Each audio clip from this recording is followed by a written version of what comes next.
এত কিছু আমাদেরকে দিলেন, এর মূল মাকসাদ লাআল্লাকুম তাত্তাকুন। আল্লাহ তাআলা স্পষ্ট বলছেন যেন তোমরা মুত্তাকি হতে পারো, যেন তোমাদের মধ্যে তাকওয়ার গুণ অর্জিত হয়। এটা একটা প্রধান টার্গেট রমজান থেকে। মাহে রমজানের এই এক মাস দ্বারা আল্লাহ তাআলার একটা প্রধান চাওয়া, বান্দা কি হবে? মুত্তাকি হবে। কি হবে বলেন? আমাদের মধ্যে তাকওয়ার গুণ অর্জিত হবে। এটা হলো একটা বড় টার্গেট, বড় একটা আল্লাহ তাআলার চাওয়া। আর 2 নম্বরে আল্লাহ তাআলা বললেন ওয়ালিতুকমিলুল ইদ্দাতা, তোমরা গুনে গুনে হিসাব করে মাস পূর্ণ করো। পুরা রমজানের মাস রোজার মাধ্যমে, আমার হুকুমের মাধ্যমে পূর্ণ করো।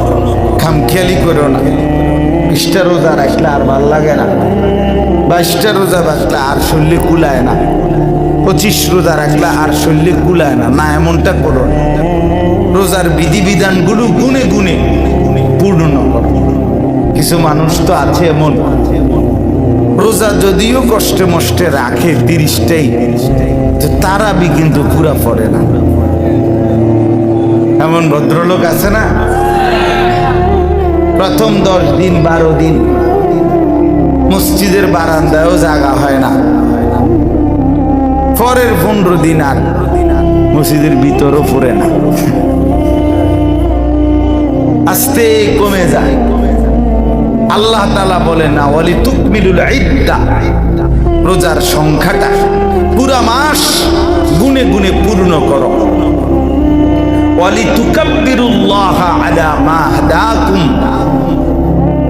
এবং আমি আল্লাহ তাআলা তোমাদেরকে যে মাহে রমজানের মতো এত বড় গুরুত্বপূর্ণ ইবাদতের পথ দেখাইছি, এত কিছুর পথ দেখাইলাম, এটা করো, এটা করো, এটা করো, এটা করো, এটা করো, এই সবগুলোর বিনিময়ে জান্নাত, এই যে রাস্তা তোমাদেরকে দেখাইলাম, এবং এটা যে তুমি আদায় করতে পারলা, এই জন্য ঈদের চাঁদ উঠলে তুমি আল্লাহ তাআলার তাকবীর, বড়ত্বের ঘোষণা দিতে থাকো। এই জন্য ঈদুল ফিতরের দিন আল্লাহু আকবার, আল্লাহু আকবার, লা ইলাহা ইল্লাল্লাহ, আল্লাহু আকবার, আল্লাহু আকবার, ওয়ালিল্লাহিল হামদ, এটা বলা কি সুন্নাত। বাকি পার্থক্য শুধু এতটুকু, রমজানের ঈদে আস্তে বলা, কোরবানির ঈদে কি বলা? জোরে বল। বাকি উভয় ঈদেই বলা কি? সুন্নাত। এই যে ওয়ালিতুকাব্বিরুল্লাহ, তাকবীর বলো, আলা মা হাদাকুম, আমি যে তোমাদেরকে হেদায়েত দিছি, কল্যাণের রাস্তা দেখাইছি, জান্নাতের পথ দেখাইছি, এক মাসেই যে তোমাকে জান্নাত দিতে চাচ্ছি, এক মাসেই যে তোমাকে মুত্তাকি বানাতে চাচ্ছি, এই জন্য। আর এরপরে আল্লাহ, যেটা আমি যেই উদ্দেশ্যে বলতেছিলাম, এরপরে আল্লাহ তাআলা সরাসরি বললেন ওয়ালাআল্লাকুম তাশকুরুন। কেন রমজান দিলাম? একে তো চাচ্ছি তুমি মুত্তাকি হবে, দ্বিতীয়ত চাচ্ছি ওয়ালাআল্লাকুম তাশকুরুন, তোমরা যেন আল্লাহ তাআলার শুকর আদায় করতে পারো। কি আদায় করতে পারো? এই আমি এখন আর একটু সময় আপনাদের কাছে এই 2 শব্দ নিয়েই কথা কইতেছি। একটা হলো লাআল্লাকুম তাত্তাকুন, আরেকটা হলো লাআল্লাকুম তাশকুরুন। এই 2টাই কইতে চাই। এই কথাটা বলার জন্যই ভূমিকা করলাম। তাহলে বলেন কি বলবো? ইনশাআল্লাহ 1 নাম্বার হলো লাআল্লাকুম তাত্তাকুনের কি হালাত সেটা বলেন। 2 নাম্বার হলো লাআল্লাকুম তাশকুরুন। আল্লাহ তাআলা বলছেন আমি চাচ্ছি এটা, এই 2টা জিনিস। এক তো তোমরা লাআল্লাকুম তাত্তাকুন, তোমরা মুত্তাকি হবে। আর দ্বিতীয়ত লাআল্লাকুম তাশকুরুন, তোমরা শুকর আদায় করো। বলেন তাহলে এক নম্বর কি? বলেন রমজান থেকে টার্গেট এক নম্বর কি? লাআল্লাকুম তাত্তাকুন। আপনারা বাংলা বুঝতেছেন তো না? তো কিছু হু হা কন। এরপরে হলো লাআল্লাকুম তাশকুরুন। এই দুইটা, এখন এই দুইটার জায়জা রিপোর্ট আপনারা আমরা নেন। এক মাস একজন রোগী হসপিটালে ভর্তি ছিল, প্রতিদিন নিয়ম মাফিক 6টা ওষুধ খাইছে, ডাক্তারের তত্ত্বাবধানে ছিল।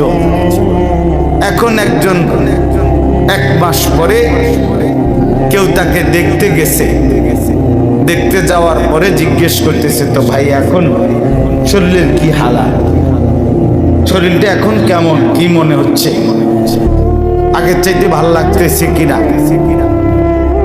আপনার অবস্থাটা কেমন? তো লোকটা বলতেছে আলহামদুলিল্লাহ, আল্লাহর রহমতে এক মাস আগে যেমন ছিলাম, যে অবস্থা আসছিলাম, এখন অনেকটা পরিবর্তন, এখন অনেকটাই আগে শরীরের সক্ষমতা সুস্থতা ফিরে আসতেছে। দোয়া করেন যেন পূর্ণ সুস্থতা আল্লাহ দান করে। মনে করেন এরকম বললে বলে কি না বলেন, ধরে নিলাম। তা আমিও, আমাকেও, আপনাদেরকেও আমরা সবাই মিলে ইনসাফের সাথে দিল থেকে, আমার বাপ আমার কথা আবারও বলছি, মনোযোগ দিয়ে শোনেন, আমার জন্য আপনার জন্য অন্তর থেকে কথা ভেবে এবার একটু বলেন, আমাদেরকেও আল্লাহ তাআলা মাহে রমজান পূর্ণ একটি মাস আল্লাহ তাআলা আমাদেরকে দিয়েছেন। স্বাভাবিক সারা বছরের চলমান ইবাদতের সাথে অতিরিক্ত বিশেষ রমজানকে কেন্দ্র করে আরো 6টি ইবাদত, 6টি ঔষধ আরো অতিরিক্ত আমাদেরকে দিয়েছেন এই এক মাসে। এক নাম্বার হলো রোজা পালন পুরা মাস, 2 নাম্বার হলো সাহরি, 3 নাম্বার হলো ইফতার, 4 নাম্বার হলো তারাবি, 5 নাম্বার হলো ইতিকাফ, 6 নাম্বার হলো শবে কদরের তালাশ। ওটা হলো 6টা। এই পুরনো এক মাস এই 6টা ঔষধও গ্রহণ করলেন, এবং আগের গুলো তো আছেই, 5 ওয়াক্ত নামাজ, তাহাজ্জুদ, আওয়াবিন, হ্যাঁ, কোরআনুল কারীমের তেলাওয়াত, জিকির, দান, সাদাকা, যাকাত, এগুলো তো আছেই। আগের গুলো কি বন্ধ? না, আগের গুলো তো চলমান, এগুলো তো আগের থেকেই চলমান, এগুলো তো আগের থেকেই হুকুম, গুনাহ বর্জন, সমস্ত হারাম ত্যাগ, এটা তো আগের থেকেই হুকুম, আগের থেকেই বর্জন করা। তাইলে আগের গুলো চলমান অবস্থায় আরো অতিরিক্ত 6টি সংযোজন করে এই এক মাস আল্লাহ তাআলা আমাদেরকে দিয়েছেন। এবং এই আমরা যারা এখানে বসা, আমাদেরকে হায়াতও দিয়েছেন। যে মরে গেছে তারটা সে বুঝুক, তার চিন্তা রাইকে আমরা বলি আমরা তো হায়াত পেয়েছি, আমরা সুযোগ পাইছি, পুরা এক মাস শেষ করেই তো আমরা আজকে দ্বিতীয় দিন এখানে বসছি, ঠিক কিনা বলেন? এখন আমরা প্রত্যেকে ইনসাফের সাথে এই সব কিছুর থেকে, এই পুরা মাস থেকে যে প্রধান টার্গেট আল্লাহ তাআলা লাআল্লাকুম তাত্তাকুন, তোমরা মুত্তাকি হবে, তাকওয়াবান হবে, এজন্যই আমি রোজা দিয়েছি, এই জন্যই আমি ইফতার করাইছি, এই জন্যই আমি আল্লাহ সাহারি খাওয়াইছি, এজন্য তারাবি পড়তে বলছি, এজন্য ইতিকাফের সুযোগ দিছি, এজন্য সবে কদরের নিয়ামত দিয়েছি, মাহে রমজানের মতো এত ফজিলতপূর্ণ মাস দিয়েছি। এখন বলো শরীর স্বাস্থ্যের কি অবস্থা, দিল দিমাগের কি হালাত? এখন কেমন মনে হইতেছে? তাকওয়ার অর্জন হলো কিনা? নিজের ভিতরে তাকওয়ার অনুভূতি জাগছে কিনা? আপনার আমার এটা এখন বলে। একটা মাস তো পূর্ণ হলো, ওষুধ তো খাইলেন, এখন কেরম লাগতেছে? এখন ইনসাফের সাথে বলেন, ঈদের দিনের চাঁদ, ঈদের চাঁদ যখন উঠলো, যে মানুষগুলো সাথে সাথে পুনরায় গান বাদ্য ঢোল বাজনা, নাচ গান আর বাজি ফুটানো আর হই হুল্লোড়ে টেলিভিশন নাটক সিনেমার মধ্যে ডুবে গেল, সে মানুষগুলোর তাকওয়া কোথায় অর্জিত হলো? গতকাল ঈদের দিনে যারা, যে মায়েরা, যে বোনেরা মুসলমানের ঘর থেকে বেপর্দা বের হলো, বাজারে রাস্তায় রাস্তায় ঘুরলো, তাদের তাকওয়ার হালাত দীর্ঘ 1 মাস পরে তাদের অর্জন কি? যেই যুবকরা রাস্তার মোড়ে মোড়ে ডেকসেট বাজাইলো, গান বাদ্য হই হুল্লোড়, নাচ গান ফুর্তি করলো, তাদের তাকওয়া কোথায়? তাহলে 1 মাসের ঔষধ লাগাতার ধারাবাহিকভাবে 1টা মাস ঔষধ খাওয়ার পর এটা কি 12 ঘন্টাও টেম্পার থাকবে না?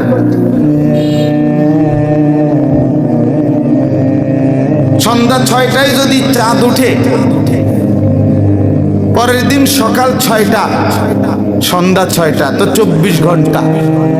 এটুকু সময় 30 দিনের ঔষধের পরে লাগাতার খাওয়ার পরে 24 ঘন্টাও কি সুস্থতার মেয়াদ থাকবে না? এটা কেমন কথা বলে? তাকওয়া কাকে বলে? আমার শায়েখ বলেন, কিতাবের মধ্যেই আছে এটা, যে তাকওয়া আল্লাহ তাআলা বলছে তোমাদের অর্জন হবে। তাকওয়াটা কি?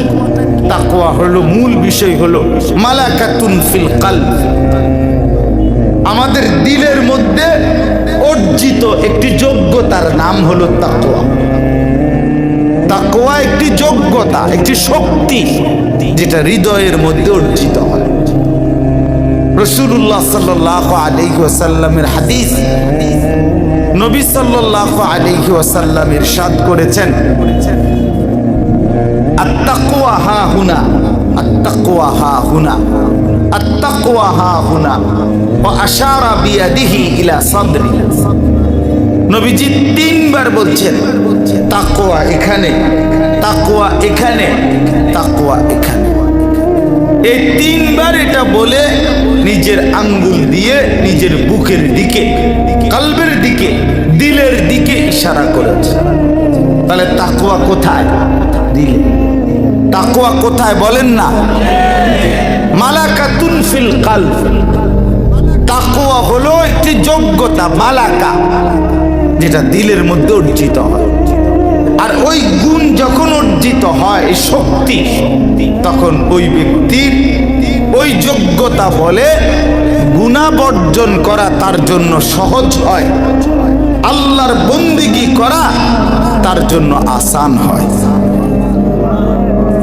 এটাই ছিল রমজানের টার্গেট, এটাই ছিল উদ্দেশ্য, এটাই ছিল উদ্দেশ্য, আমাদেরকে মুত্তাকি বানাবে, তাকওয়া বানাবে। কিন্তু ঈদের চাঁদ যখন উঠছে, রমজান যখন শেষ হয়েছে, সেদিন মাগরিব থেকে আজকের মাগরিব পর্যন্ত যাদের জামাত ছুটে গেছে, যাদের নামাজ ছুটে গেছে, আপনার তাকওয়া কোথায় অর্জিত হয়েছে বলে? আজকের সারাদিন, গতকালকের সারাদিন যাদের স্ত্রী কন্যা বেপর্দা ঘুরতেছে, তাদের ছেলেরা লাফালাফি করতেছে, ওই পুরুষরা কোথায়? ওই বাবারা কোথায়? ওই স্বামীরা কোথায়? ওই ঘরের হালাত। এত কম টাইম, একটা মাস রমজান, এতগুলো ইবাদত, এতগুলো সুযোগ, আল্লাহ তাআলার এই পরিমাণ রহমত, মাগফিরাত, নাজাত, জান্নাতের দুয়ার খোলা রহমত, এত কিছু দিয়ে বেটা 24টা ঘন্টা, 12টা ঘন্টা যুবক, নওজোয়ান, মুসলমানের মা বোন আল্লাহর নাফরমানি থেকে ফেরাইতে পারলো না। 24 ঘন্টার ভিতরে এটা চাঁদ উঠতে উঠতে সবকিছু এলোমেলো হয়ে গেল। কোথায় আমাদের ঈমান? কোথায় আমাদের তাকওয়া? বলেন বলেন, ইনসাফের সাথে বলেন, আমাকেও বলেন, আপনাকেও বলেন। ইস্তাফতি কালবাক, এই আল্লাহর বান্দা, দিলকে প্রশ্ন করেন, কয়জনের সিদ্ধান্ত হয়েছে এখন বলেন যে এই রমজানের 1 মাস আল্লাহর ইবাদতের বরকতে হুজুর আমি এই সিদ্ধান্ত নিছি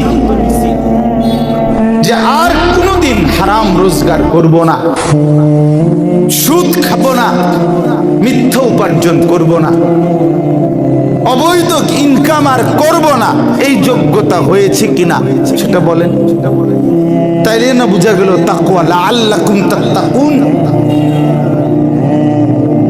নতুন করে ঈদের দিন,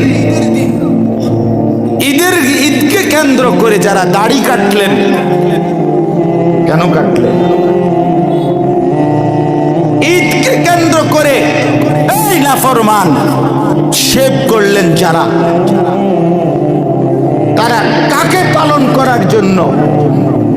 এই ঈদ আপনার বাপের, কথা বলেন না কেন? এই বেটা, ঈদ আপনার বাপের না, ঈদ তোমার দাদার ঈদ, তোমার নেতার ঈদ, এটা তোমার সংগঠন, তোমার দলের দেওয়া, তুমি আল্লাহর দেওয়া, মালিকের দেওয়া, তো তার নাফরমানি করে কিসের ঈদ পালন করছেন?